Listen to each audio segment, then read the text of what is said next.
Let's see, is that going to work? Before we get started, though, talking about our new theory for today that I asked you all to read an article about, I'd like to go over just a few of the problems with Kant's view that we looked at in the last class, because we didn't really get a chance to talk about that. Now, Kant's view is very complex, right? But can somebody summarize it for the class? For Kant, what makes an action moral or immoral? Yeah.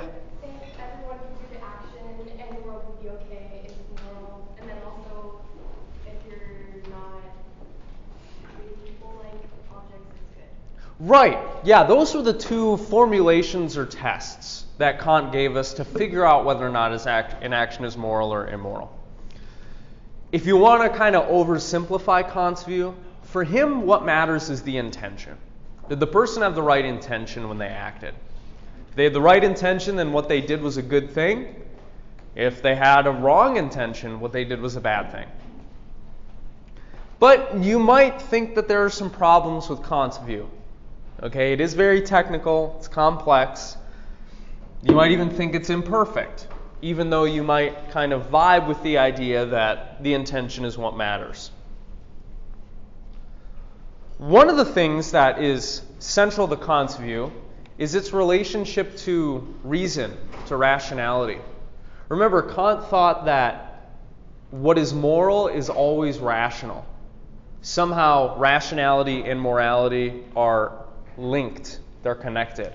And he thought that we could discover what was moral and what was immoral just by thinking about it, by engaging in rational thinking, by applying our reason. You might not believe that, right? After all, it's not obvious why or how morality and rationality should be linked. And maybe you think, no, we actually do need experiences out there in the world to figure out what's moral or immoral. Maybe we can't just discover it through reason, right? Maybe that is an ambitious thing to say about morality. Another thing that Kant said is that in order for an action to be totally 100% moral, you have to do it just because it's the right thing to do, right? That is, in his terminology, you have to be motivated by pure respect for the moral law. But is that really true? Does it really matter if your actions are motivated by self-interest or personal desires? Does that actually cheapen your actions? Say you're helping an old lady across the street, and one of the reasons why you help her is because you think she's going to give you a $5 bill. Does that really cheapen your action if that was one of your motivations for helping her across the street? Maybe you don't think so. Maybe Kant is being too strict here. He's being a stickler about, you got to do it just because it's the right thing to do. Does anybody do any good thing just because it's the right thing to do? I don't know. Maybe that's unrealistic, right? Finally, you might think to yourself, maybe the morality of an action depends on more than just the person's intention, or whether or not, in Kant's terminology, it can be universalized, right? For example, maybe you think, like the thinker we're going to look at today, that actually what matters is the consequences of the action.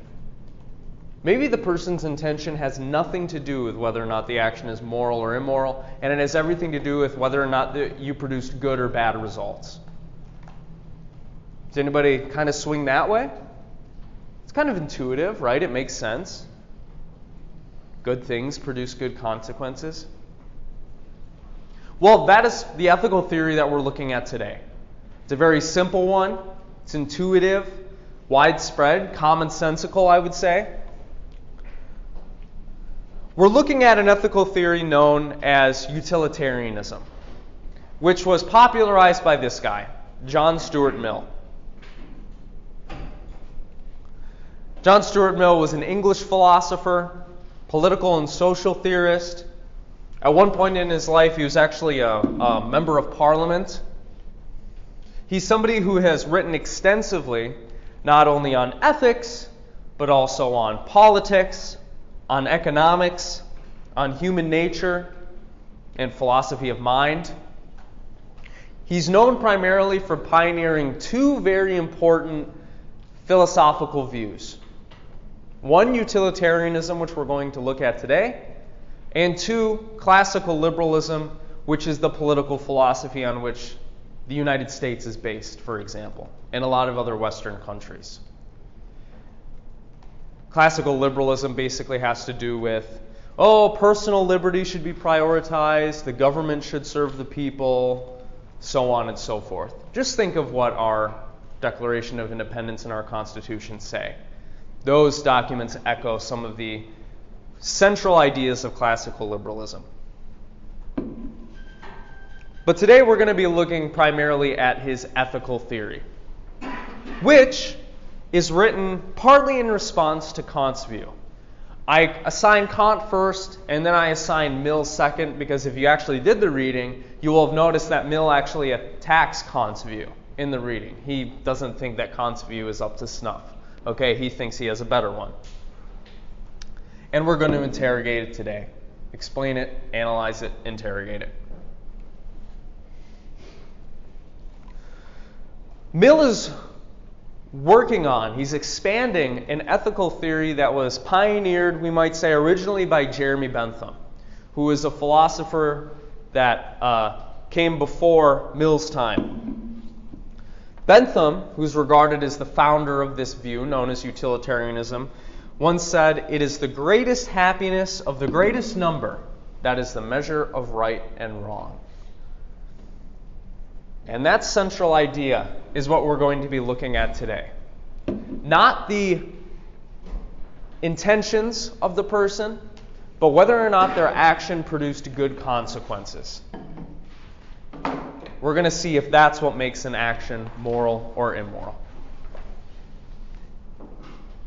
And so in this piece, what Mill is trying to do is he's actually trying to make some sort of progress in moral philosophy, because he thinks that up until this point, people have just been talking past one another. They don't really understand each other's positions.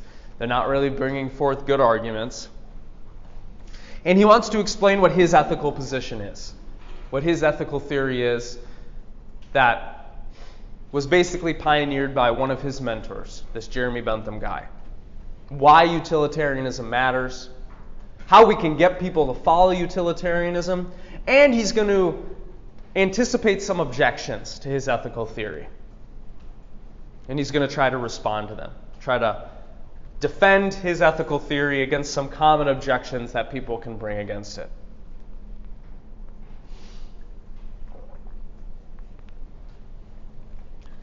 One of the things that he does in this piece, in addition to expounding on his own ethical theory, is he critiques another view that became popular around this time. Do you remember in our first class, well, our second class, I should say, when we talked about all these different kind of metaethical views, right? Is there a fact of the matter about what's right and wrong? Maybe our moral statements are just expressions of emotion. Maybe they don't actually talk about a belief. Well, one of the views that we talked about was moral sentimentalism, which I think I called intuitionism. The idea was something like, people can just kind of sense. They have some sort of moral sense of what is right and wrong, right? Kind of like we have a sense of sight or hearing or taste. We have a special moral sense as human beings to figure out what's right and wrong. And when we see something, when we see somebody doing something, we can just see whether or not it's good or bad. This view is known as moral sentimentalism, and it's said that humans have some sort of innate moral sense to determine what's right and wrong. Mill is going to be critiquing this view partly in this piece. That's one of the first things that he does. We're not going to spend a lot of time talking about it. This is just to give you a sense kind of on where Mill stands. If you want to see what his critique of it is, just reread the first few pages of this essay. We're not going to go too deep into it today. Instead, he's going to be putting forth, again, his own ethical theory. Does anybody have any questions so far? Is this making sense? You following along? Okay. This view that we're looking at today is really simple compared to Kant's view, so it should be a pretty easy day for us. Hoping to have a pretty good discussion near the end of class about it. It might be helpful first to give you some definitions. This is going to help frame our discussion and our understanding of what Mill is saying in response to Kant. Okay? In philosophy, more specifically in normative ethics, which is concerned with providing these theories of what makes an action moral or immoral, there's this broad umbrella term or view that's known as consequentialism, which states that the morality of an action is based on the consequences that are produced by that action. So if an action produces good consequences, that's a moral thing. But if an action produces bad consequences, that's an immoral bad thing. Okay? Mill's view is a particular brand of consequentialism. Okay? Because, we can come up with a consequentialist theory about anything. Maybe my ethical theory is whatever gets me cake is moral, but whatever doesn't get me cake is immoral. Right? That would be an example of a consequentialist view, right? Whichever actions get me more cake, that's a consequence I'm concerned with. Is it like a red pill, blue pill thing? No, this is just an example. It has nothing to do with that. But Mill's view is going to be concerned with particular consequences. Okay? Not all consequences are the same. Some consequences matter more than others. So to get a little bit more specific, his view is going to say the consequences that we're looking for are basically raising the happiness levels in the universe or promoting people's well-being. That's what matters at the end of the day, and whether or not an action is going to be determined moral or immoral. Mill's view is known as utilitarianism. It's the view that the morality of an action is determined by whether or not that action produces net good. Mill is going to use the term happiness. He's going to say moral actions produce happiness and prevent suffering. Immoral actions produce suffering. Bad feelings, harm, all that stuff. So you can imagine utilitarianism as kind of being a mathematical view about morality. It's going to say, look, certain actions produce certain consequences.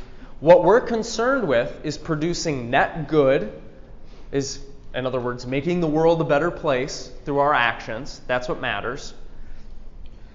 We can quantify whether or not an action is good or bad by looking at how much pleasure it produces in people, how much suffering it prevents, how much well-being it promotes.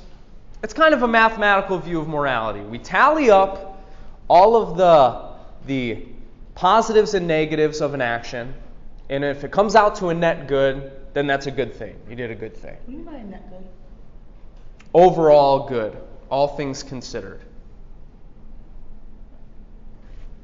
You have a question, Brian? I did, and then you answered it. Okay. Is that the same question I had? No. Oh. So, I want you to kind of think about this view as like kind of a mathematical view. Imagine an action produces some pleasure in some people and some pain in other people. You weigh the pain that it produces against the pleasure that it produces, and if more pleasure than pain was produced, you did a good thing. But if more suffering than happiness was produced, you did a bad thing. Does that make sense? That's basically what this view says. It's a very simple, straightforward view. But there are some nuances to it. Okay? It's important that we get straight on, well, what exactly does it mean for an action to produce net good or net bad? What does that look like? How exactly do we cash that out? Well, one of the things we're going to look at is pleasure. Does the action produce pleasure, or does it produce suffering? Another way to think about it is happiness. Did your action produce happiness, raise the happiness levels in the universe, or lower the happiness levels? Or we could think about it in terms of well-being.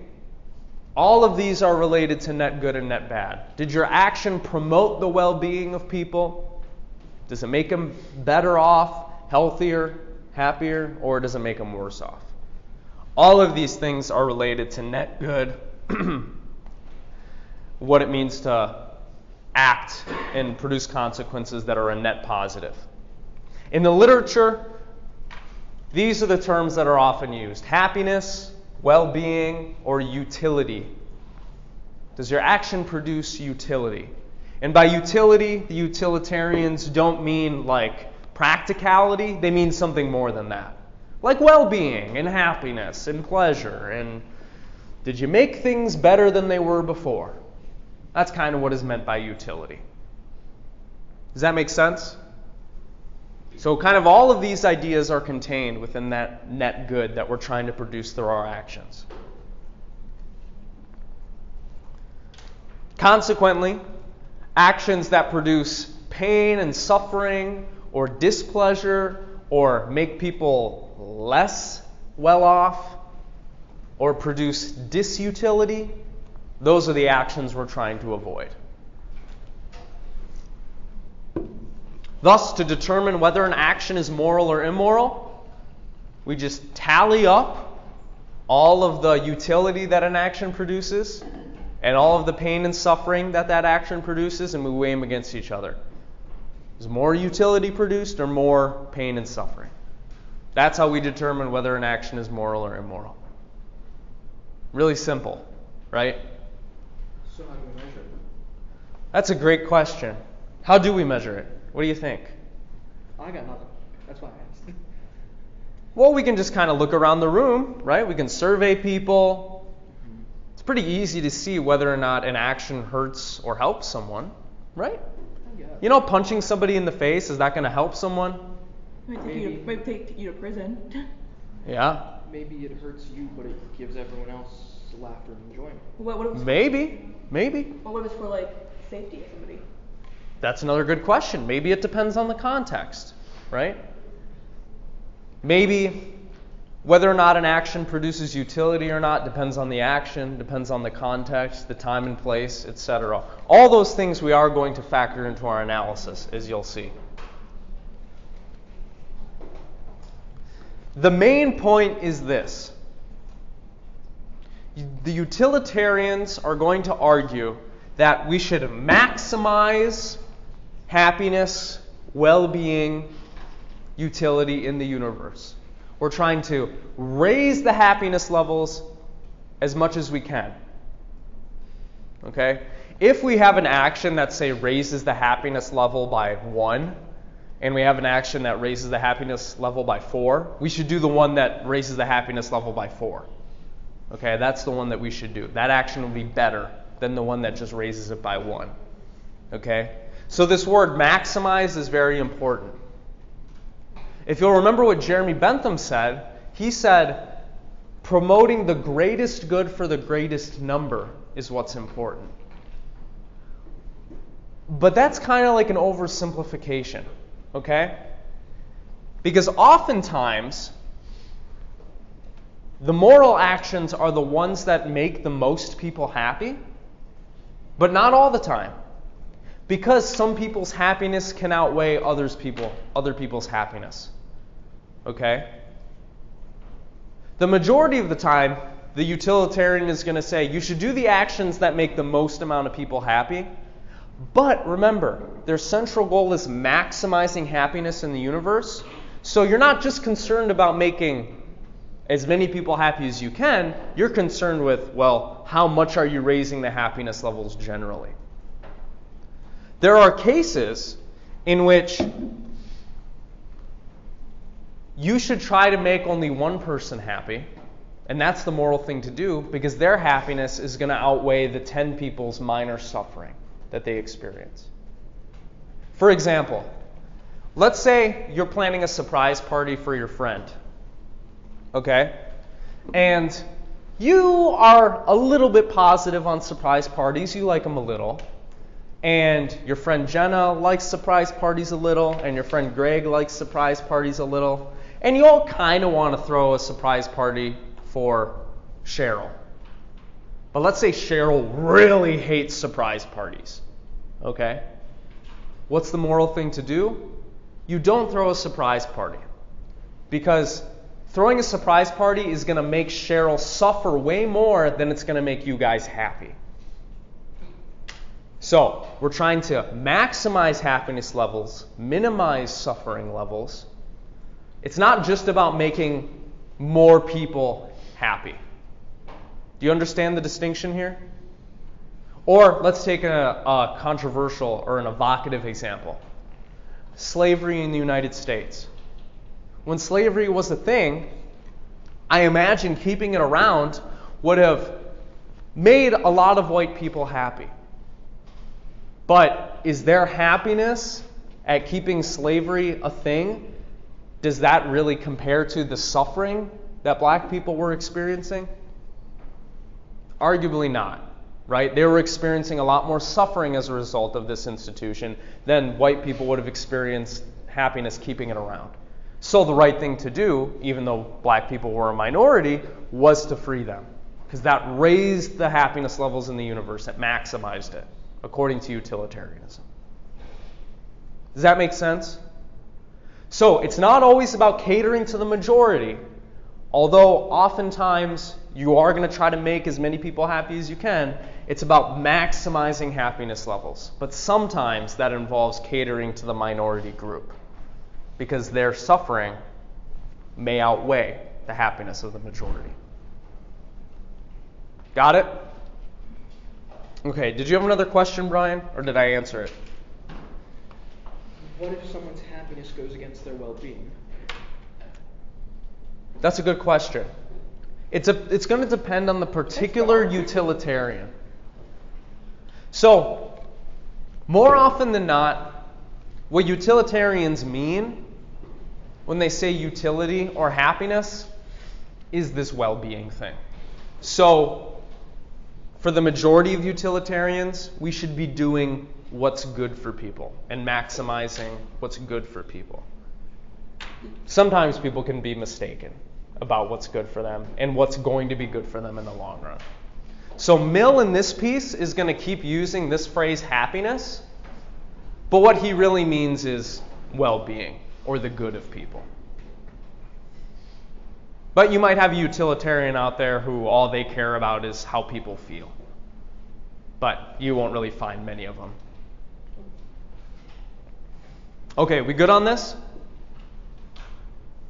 Okay. Let's soldier on. There are two main versions of utilitarianism. Okay? What we might call two subtypes of utilitarianism. One is called rule utilitarianism.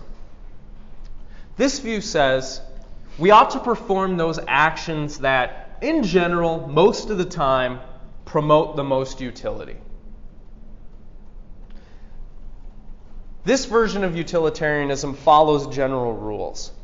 So, what these utilitarians are going to say is, look, we kind of have a good grasp on what harms people and what helps people. Generally, we should follow these rules because generally following them helps people rather than harms them. For example, let's say somebody you know was violently murdered and they're being taken to trial, they're being accused of murder, but you have it on good authority that they're probably going to get off because they have a good lawyer. The rule utilitarian is going to say, look, maybe killing this guy in the back alley before he can escape is going to be good for society, but generally respecting his rights to a fair trial, respecting his right to life, that's a good thing that we want to follow in our society. Respecting people's rights and respecting the law. Generally, that produces the most utility. So we should kind of follow those rules, even if in particular circumstances, some of them, it looks like we should break them. No, we should still follow them. Because following them usually produces the most well-being and the most happiness for people. Contrast this with act utilitarianism, which is much more context-specific. Act utilitarianism is going to say, no, don't follow general rules about what tends to make people happy. You need to look at each situation individually and do the thing that is going to maximize happiness in that situation. So in the case of the murderer, if you know the murderer is going to get off, they're not going to get sentenced, the right thing to do is to murder them in the back alley, not respect their right to life. Why? Because you're going to prevent them from murdering other people. Maybe you're going to get justice for the family. In this particular situation, it looks like violating that guy's right to life is what should be done to maximize happiness. Did you pro-death sentence then? What was that? You said you were pro-death sentence then? You could, maybe. So, rule utilitarianism is going to say, we should follow those rules that in general most of the time work out well. Act utilitarianism is going to say no. We need to look at each situation individually and do the thing that we think is going to produce the best results. Rules be damned. You understand the distinction between these two?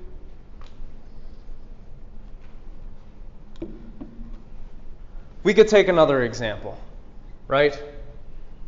Let's say your department here at Seton Hill is throwing a party for the students, right? Let's say they have a coconut cake there at the party. And, people aren't really liking the coconut cake, but you love coconut cake. Oh my God, coconut cake is like your heroin or something. Well, rule utilitarianism is going to say, look, you probably shouldn't eat all of the cake at the party. Generally, that's not a great thing to do. Maybe somebody later will come who likes coconut cake. It's bad taste, bad form to eat all of the cake at the party so other people can't have it. Act utilitarianism is going to say, no, nobody else gives a shit about that coconut cake. You devour that thing because that's going to make you really happy. That's going to raise the overall happiness levels. People aren't going to miss it. So you kind of understand the difference between these two? The first one is just kind of more general. It follows general rules. The second one is much more context dependent. It's going to look at each situation as unique and try to look at all the factors to figure out which action should we do in this particular situation. Okay? All right, cool. But you might be asking yourself, what's the argument for this view? Why should we follow this? Right? Is there a good reason why we should care about people's well-being?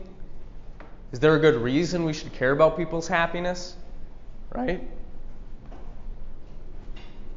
Well, Mill argues in this piece that fundamentally all organisms care about pleasure and happiness, about reproducing, about preventing their own pain and suffering. All living things, this is what they are fundamentally motivated to do, right? Is to seek after their own happiness, avoid their own suffering. It's like a general rule or drive that we all have, right? As living creatures. We want to be happy and we want to avoid suffering. All creatures seek pleasure, happiness, survival, and prevention of pain and suffering. This is how we work. This is how animals work. This is how humans work. Okay? This is probably how aliens would work too, right? Why would any creature willingly seek after its own suffering? It's not how we work. Well, we'll talk about that. And so, this is why utilitarianism matters. Okay? We're all fundamentally, objectively motivated to seek after happiness and to prevent suffering. So why wouldn't we base our moral system on it? It seems like it just makes sense, right? Now, another thing that you need to realize about utilitarianism is, remember, since we're trying to raise the happiness levels in the universe, we're not just going to look at how our actions impact us. Okay? We're going to look at how actions impact everybody. And for some utilitarian thinkers, how our actions impact animals and the environment and plants, for example. Because they're going to say animals have the capacity to suffer, so we should also care about their suffering. Maybe plants, to some degree, have capacity to suffer, so maybe we should care about their suffering a little bit. And anyway, the general point is this. When a utilitarian is going to try to figure out whether an action is moral or immoral, they're going to look at the consequences for everyone involved. Everybody that is impacted by the action. That is what is going to enter their moral calculus when they're trying to figure out what to do. Okay? So, if you're trying to figure out whether or not lying to your boyfriend is moral or immoral, the utilitarian is going to say, you got to look at how that's going to impact your boyfriend, you, your friends, your family, your community. You got to look at how that action is going to impact everybody. Okay? And another thing, the utilitarians are not just going to look at how that action impacts everybody, they're also going to look at how that action is going to impact things into the future. So we're not just concerned with the immediate consequences of actions, we're also concerned with, well, how is that going to impact the future? What kind of ramifications is that going to have down the line? For example, you figure out that your friend Jenna, her boyfriend is cheating on her. Do you tell Jenna? Yes. Why? Because she'll get hurt in another way. Find out some way or another, might as well tell her and be upfront about it. Maybe she's going to find out another way. Maybe her life would be better off if she knew now so she could move on, right? And she could be happy and find somebody else so she's not living in this lie of a relationship, right? So we're going to look at how things are going to impact the person right now and down the line. Arguably, telling your friend that their boyfriend is cheating on them is positive for them down the line, right? Preferable than them staying in that relationship, right? We would think. So, to recap, utilitarianism wants to maximize well-being in the universe. To do that, it's going to look at the immediate consequences of our actions, who is impacted by those actions, aka everybody, and how that action is going to impact people down the line, far into the future. Make sense? Okay, good. But here's the thing. Another caveat we got to introduce, okay? The consequences that our actions produce are not all equal. Some actions produce pleasure, some produce displeasure. But when we're trying to figure out what to do, we should also look into what kinds of pleasures do our actions produce. Because not all pleasures are the same. Okay? Mill makes a distinction in this piece between what he calls higher and lower pleasures. When we're looking at an action to determine what to do, we're going to look at the quality and the quantity of the pleasure that it produces. Okay? It's not just enough to make a lot of people feel nice. Maybe there are feelings beyond feeling nice that matter more to us. Like, for example, I don't know, getting people to have a profound realization. Right? If you could perform an action in which somebody had an epiphany about their life and their trauma, that's preferable than just making them feel good and giving them a compliment. Right? So quality and quantity of pleasure matters. Animals, beavers, dogs, cats, pigs, Mill says they're only capable of lower pleasures. Pleasures like good sex, good food, a nice pile of mud, stuff like that, a nice dog bed. These are the pleasures that Mill thinks animals are capable of. We can call them base pleasures or base comforts. Okay? Pleasures to do with the senses. What feels good to see, hear, taste, touch, smell, so on.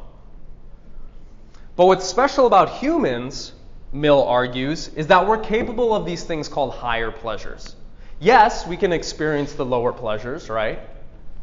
Sex is good, drugs can feel good, right? Alcohol can feel good, laying in a nice bed can feel good, right? But we're also capable of experiencing higher forms of pleasure, Mill says. Things like reading an awesome book, or listening to Mozart, or having a really satisfying play on the soccer field when your whole team just comes together and it's just a perfect play, everybody's in sync, or the feeling of flow, or playing a really awesome video game. Maybe you're playing Starfield in your dorm or something and you're getting addicted to it and you're just like, oh, this is so good, this is it's philosophical and it's like blowing my mind and the sense of exploration is awesome, right? We're capable of higher forms of pleasure, Mill argues. Pleasures of the mind, or what you might call pleasures of the spirit. Not just pleasures having to do with our body. All right? Related to love, meaning, knowledge.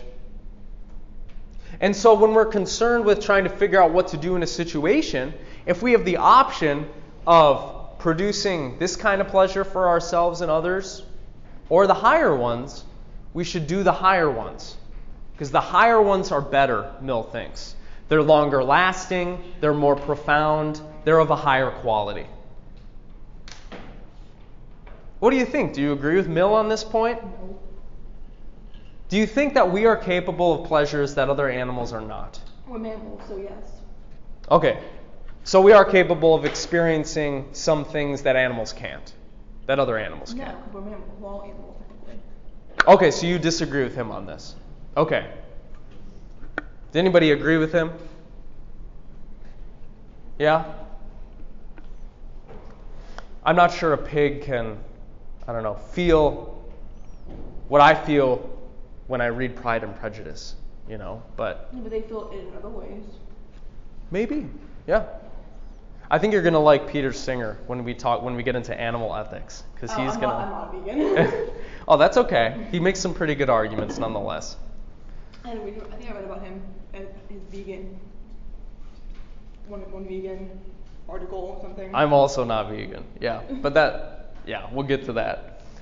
In any case, when we're trying to figure out what to do, Mill is going to say we should try to do those things that produce higher pleasures rather than just lower pleasures.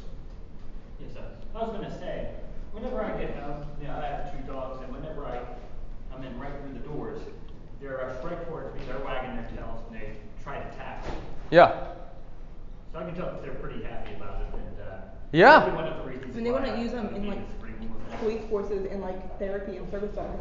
Dogs don't have Oh yeah. knowledge. Yeah. Oh yeah. No, dogs are capable of amazing things. For sure. I totally agree with that. He runs through an interesting thought experiment also. And if you know where the reading is headed, you're going to know what I'm going to get into now. We'll see what you all think of this.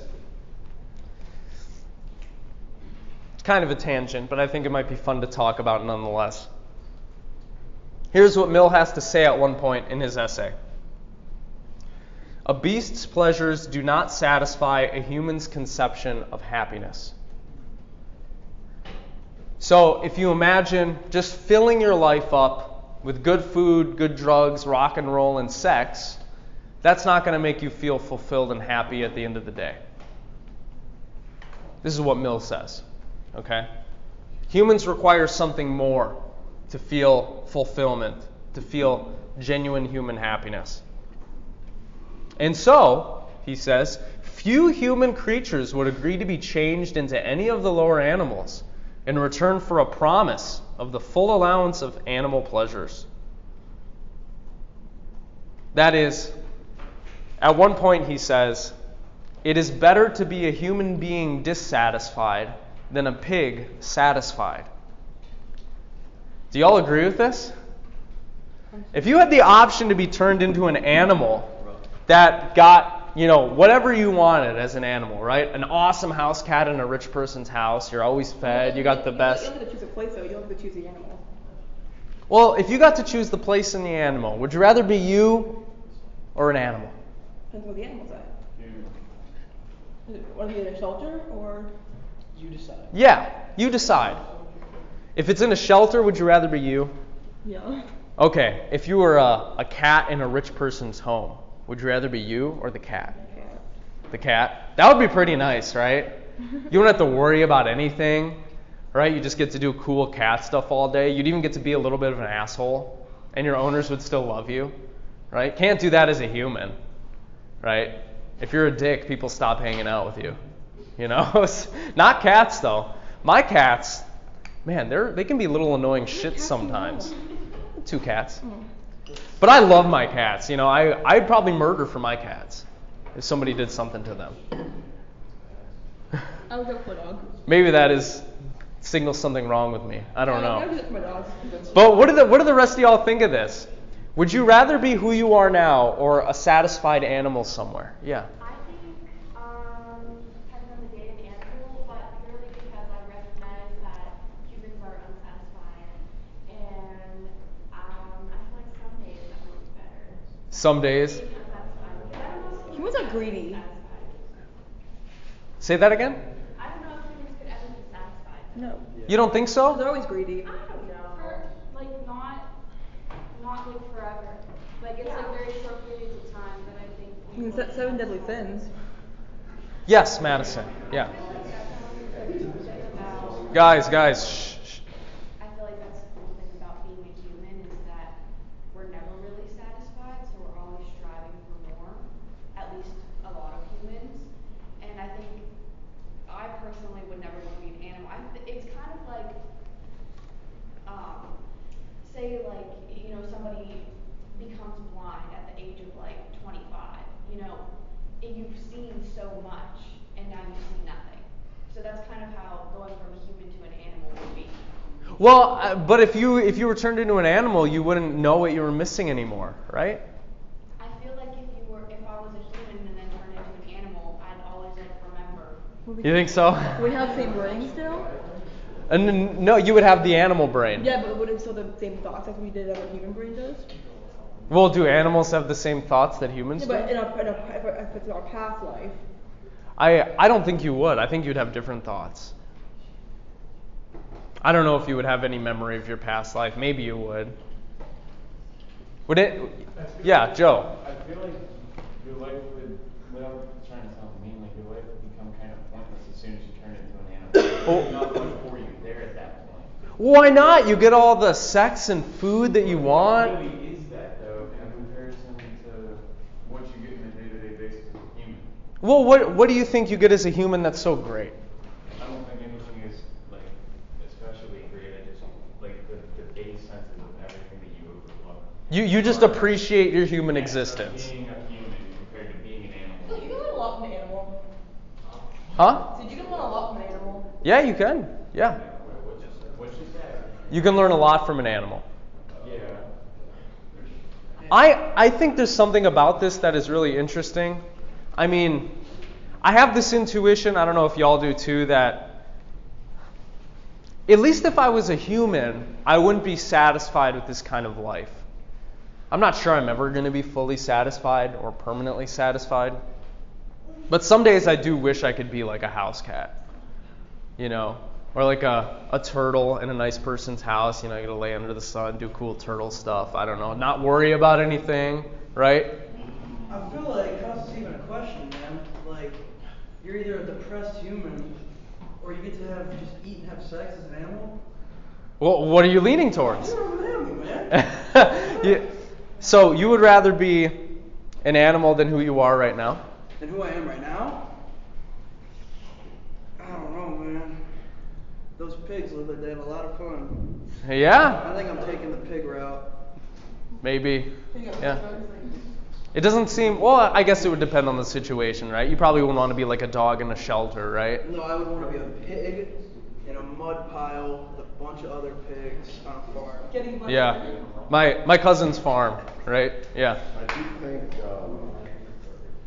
people that think more like a human would, like with the knowledge of the meaning type of thing, it can cause them to like overthink and miss out on a lot of like Yeah. real stuff. Yeah. So I think you kind of have to find a balance between the two. Okay. One or the other. A balance between like enjoying the physical pleasures and enjoying the mental pleasures. Yeah. Well, let's say if we didn't even choose the place as an animal. Think about all the videos that you see of dogs just around by food, all the other animals that are like from abuse situations from their houses. Yeah. And you get like so happy enough somebody actually comes and tries to rescue them, or they're fearful. But after that get up to that initial stage, they all they want to do is show you all this affection. Yeah. I don't know what I would choose. I don't spend too much time thinking about this anymore, but it used to be a question I used to think about a lot more. Yeah, because I thought it was interesting. In any case, the point is that Mill thinks there's something inherently valuable about having a human existence, because it opens us up to different kinds of experiences that we wouldn't be able to have if we were a member of another species. This is what Mill thinks. Okay? So, when we're trying to figure out how we should act, we need to take into consideration humans' potentiality for all these different kinds of experiences. That's important. Okay? Now, near the end of the piece, after laying out his view, he starts discussing how are we going to get people to follow this view? Mill's thinking to himself, I think the world would be a much better place if everybody followed this view. How can we get people to do that? How can we get people to understand its importance, to believe in it, to do it? Well, there are a few different things. He says, we just got to give people the proper incentives to follow utilitarianism. Okay? Positive and negative incentives are what is going to get people to follow this ethical theory. He makes a distinction between what he calls external sanctions and internal sanctions. One of the things that we can do is we can impose externally on people certain sanctions to influence their behavior. For example, like law, right? Law is an incentive to get people to do and not do stuff, right? Because it comes with a threat of punishment if you break the law. Multiple convicted multiple times. Or we can reward people for certain actions, right? If we like what somebody is doing and we want them to keep doing that, we'll just give them a reward, right? That'll incentivize them to keep doing that thing. But then he says, external sanctions can work, but what's cool about humans is that they also have internal sanctions that function as checks on their behavior too. Things like their conscience, like their devotion to others, their ability to experience sympathy and empathy, maybe their devotion to a project or some sort of transcendent ideal. All of these things also are going to influence people's behavior. And so we can lean on these things as well if we're trying to influence people. Be like, hey, Ben, I know you're thinking about sending all the answers of the exam to the rest of the class and letting them cheat, but wouldn't that make you feel bad? That would make you, like, what would your parents think of you, right? Like, we can kind of lean on those things. Internal and external sanctions will help get people to follow this view.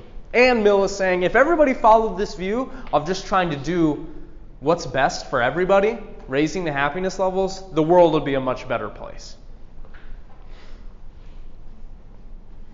But what he stresses more than anything else is the importance of a good education.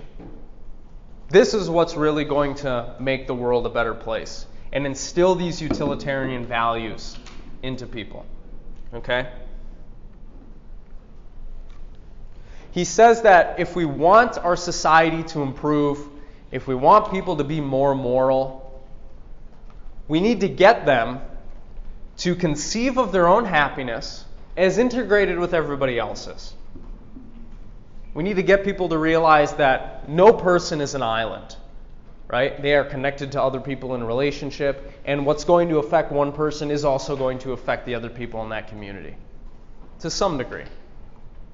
So we need to get people to conceive of their own happiness and well-being as integrated with others. The second thing that we need to do is we need to teach people to place the interests of the majority over their own personal desires. What is it that Spock says in Star Trek? Does anybody know this line? I'm sorry, what was it? The interests of the many outweigh the interests of the few. That's basically utilitarianism in a nutshell.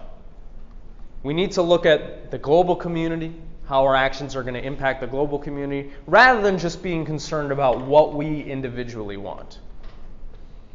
And in some sense, therefore, we should be willing to sacrifice our own desires, our own aims, to make the world a better place, to raise the happiness levels in the universe. Finally, he says one big obstacle that's preventing people from following this theory is the fact that there is inequality between groups and between classes in society. This is one big obstacle we're going to have to overcome. If we want people to actually stop thinking so selfishly and start thinking about others and doing what's good for others, we need to eliminate the inequalities between people. Because what inequality does is it pushes people into kind of like a preservation mindset and a preservation form of behavior, which is antithetical to utilitarianism.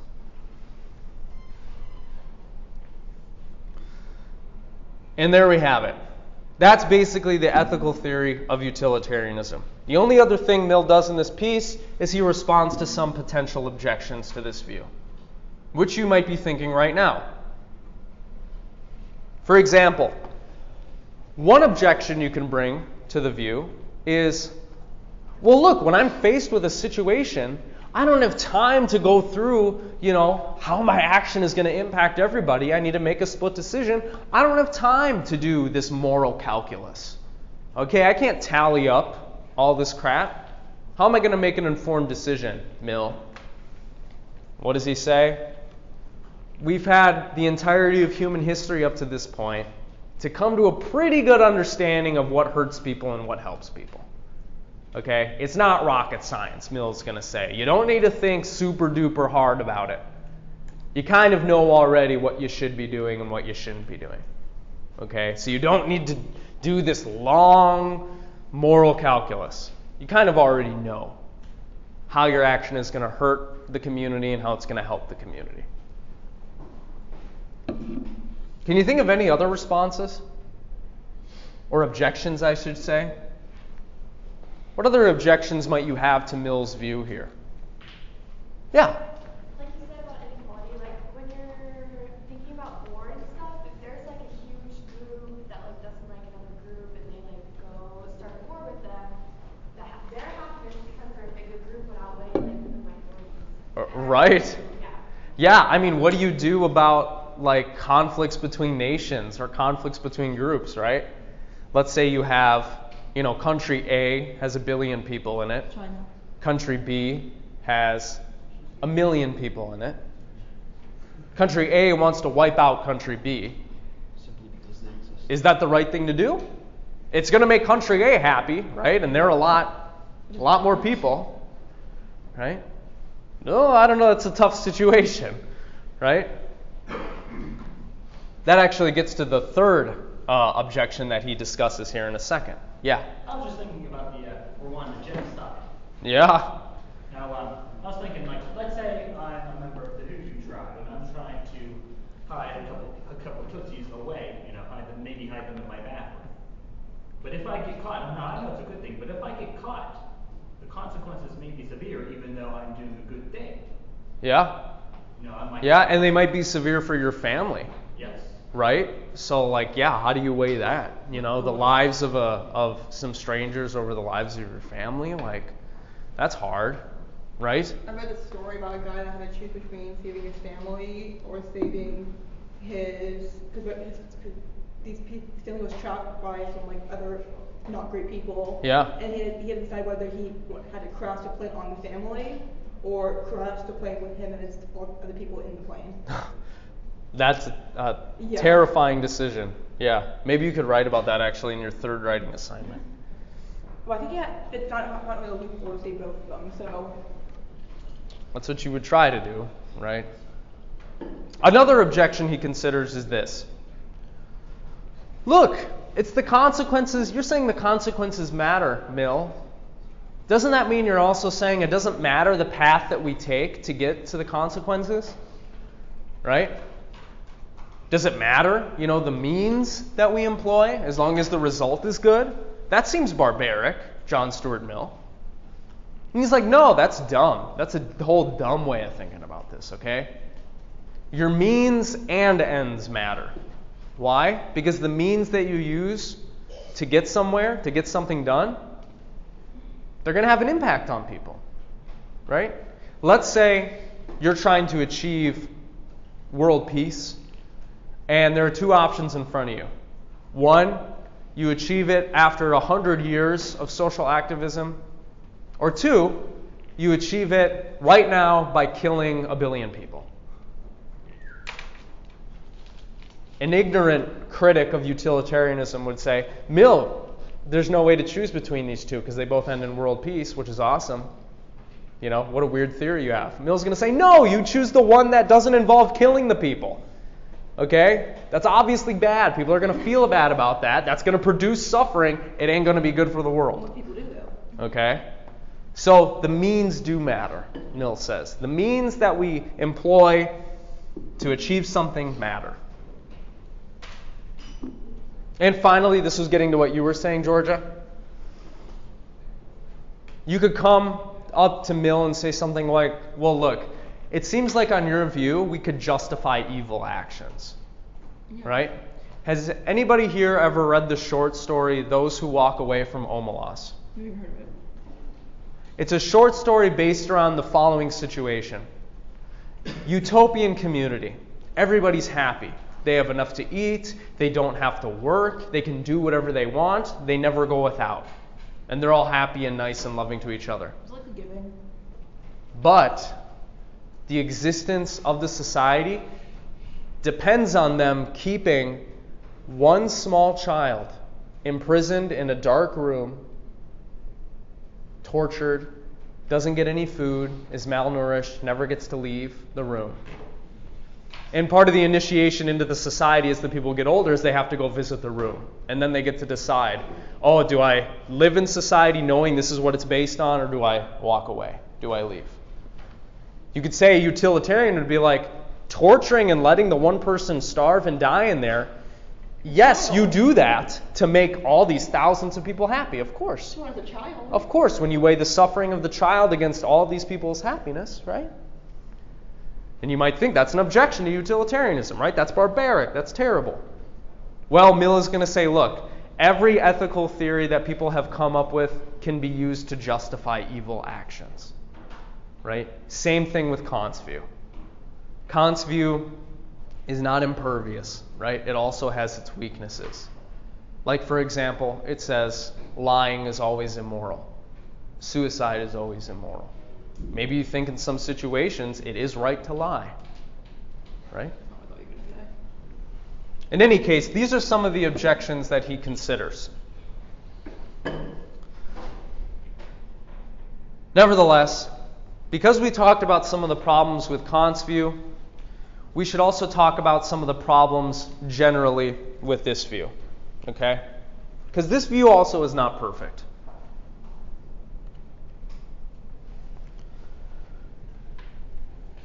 One question you might ask yourself is, look, utilitarianism cares about producing the best consequences, right? How the hell do we know what consequences our actions are going to produce far into the future? Have you ever heard the butterfly effect? Right? A butterfly flaps its wings in Brazil, and 10,000 years later, there's a hurricane in Japan, right? This small action sets off a chain of causes that culminates in something much larger later. That's kind of what our actions are like, right? You can imagine that every little action you take has a bunch of consequences that you can't foresee, that you can't predict, and that these consequences just multiply and multiply and multiply into the future, right? You tell a lie to your grandmother. What does that cause her to do? That causes her to call up your parents. Oh, she happens to call your parents at a time in which they're driving, they get distracted, they die in a motor accident. Oh, it looks like you telling a lie to your grandmother was immoral, right? Oh no, it ends up turning out that maybe their death inspires you to set up a social organization that helps people and you save a bunch of lives. Oh, you telling the lie now is a good thing, right? After we've evaluated it far into the future. So it's like, how do we ever determine the morality of an action if the consequences just keep multiplying themselves into the future? Right? We'd have to choose just like an arbitrary point to say, we're just considering these consequences in this time frame. Right? But maybe that's okay. I don't know. Maybe you don't think that's much of a weakness. You might ask, like, look, is it really the consequences that matter? Is that what determines whether an action is moral or immoral? Maybe you like Kant's view better. Maybe you think the intention matters more. Or maybe you think it's the person's goals that matter more than the consequences. Right? You might just disagree about what makes an action moral or immoral, fundamentally.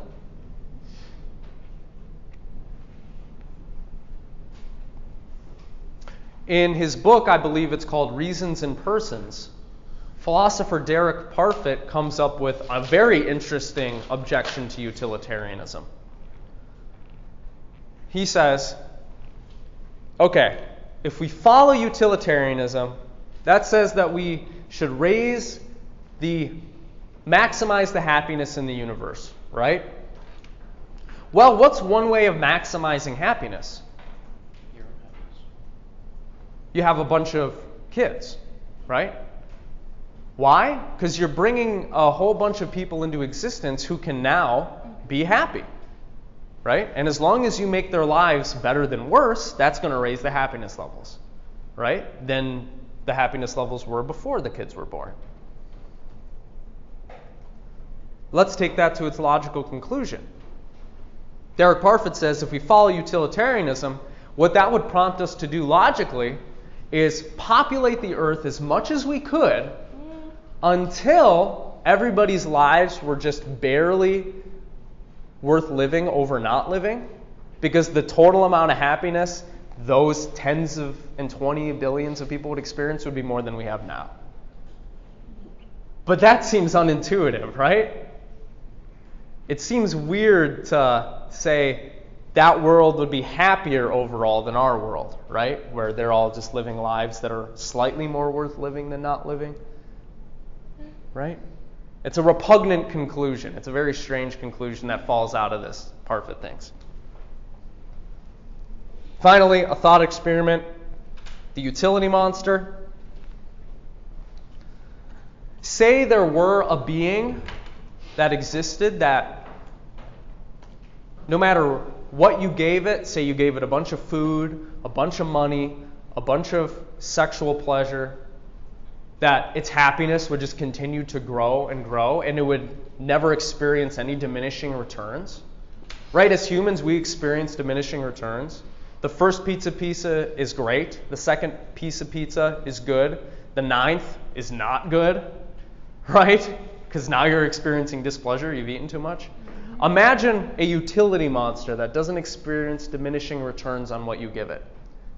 Utilitarianism would prompt us to do everything in our power to give that thing everything. Why? It would be a lot happier than we could ever be because we experience diminishing returns on what we have and what we get. You won't learn anything then. The overall happiness level in a universe in which there's a utility monster that you give it everything would be higher than what we have now. Because if you compare its infinite happiness, say, to our finite happiness, that's a happier world. But that you wouldn't learn anything from doing that. It would still be happier, though. That's what utilitarianism is concerned with, right? And if you're religious, you might liken the utility monster to God. I was going to say that too. Right? People say that you should live your lives according to God's will or something like that. Because God is always going to be happy if you follow His will, right? God is never going to experience any diminishing returns on you praising Him, praying to Him, following His will. I don't know. An interesting thing to think about. Joe, did you have a question? I did, but I think I figured it out. Thank you. If you want to learn more about these objections, you can Google them. It's not super important you memorize them. The main point I'm just trying to present to you is that, like Kant's view, there are weaknesses to this view as well. None of the ethical theories we're going to look at are perfect. And you should keep that in mind as we continue to go through this unit. I want you to compare and contrast them. I want you to reflect on them. Again, my goal is not to tell you what I think is true and right. My goal is to give you a bunch of perspectives that you can sift through, that you can use to make up your own mind about things. Okay? All right. Does anybody have any questions about the view presented today? Rather simple, right? Produce good consequences. That's the point. The consequences matter. Okay. All right, I'll let you all go then. When was this class so early? It's not super early, is it? Yeah. 11:10.